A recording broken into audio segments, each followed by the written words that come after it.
صاحب نے کہا کہ عمرہ کرنے کا ارادہ ہے تو کیا نماز قصر کر کے پڑھیں گے؟ تو اس کا جواب یہ ہے کہ آج کل عام طور پر عمرہ جو لوگ کرتے ہیں وہ 15 دن یعنی 2 ہفتے 21 دن 20 دن زیادہ لوگ اتنے ہی عمرے پہ جاتے ہیں 20-21 دن. اچھا اس میں بس ایک اصول ذہن میں رکھ لیں، مکے میں یا مدینے میں اگر آپ کے 15 دن مکمل قیام ہو جائے 15 دن تو آپ پوری نماز پڑھیں گے، اور 15 دن سے کم ہو تو آپ پھر قصر کریں گے اگر آپ اکیلے نماز پڑھیں گے. جیسے خواتین ہیں وہ ہوٹل میں نماز پڑھتی نہیں جانا ان کو چاہیے بھی نہیں، ہجوم کے اندر مردوں کے اندر جا کر دھکے مردوں کے جسم کے ساتھ ان کے جسم ملے کونیاں ہاتھ بالکل نہیں.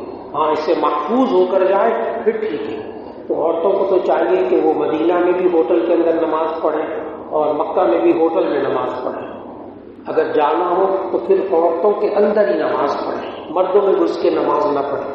وہاں انہوں نے انتظامات کیے ہوئے، یعنی مردوں کے ساتھ کم از کم جسم تو نہ ٹکرائے.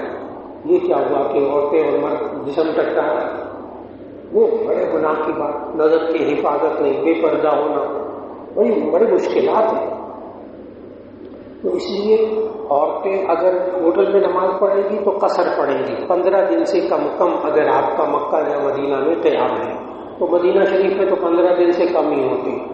کبھی کبھار ہوتا ہے کہ مکے میں 15 دن ہو جاتے ہیں، 3 ہفتوں کے لیے جو جاتے ہیں ان کے کبھی 15 دن ہو جاتے ہیں. لیکن امام صاحب کے پیچھے پڑھیں گے تو پوری پڑھیں گے، اور سنتیں پڑھیں گے تو وہ پوری پڑھیں گے. وہاں کو سنت نفل خوب پڑھیں تاکہ ثواب زیادہ سے زیادہ ملے. تو اکیلے نماز پڑھے گا یہ بندہ 15 دن سے کم تو قصر کرے گا عمرے کے اندر. ایک سامنے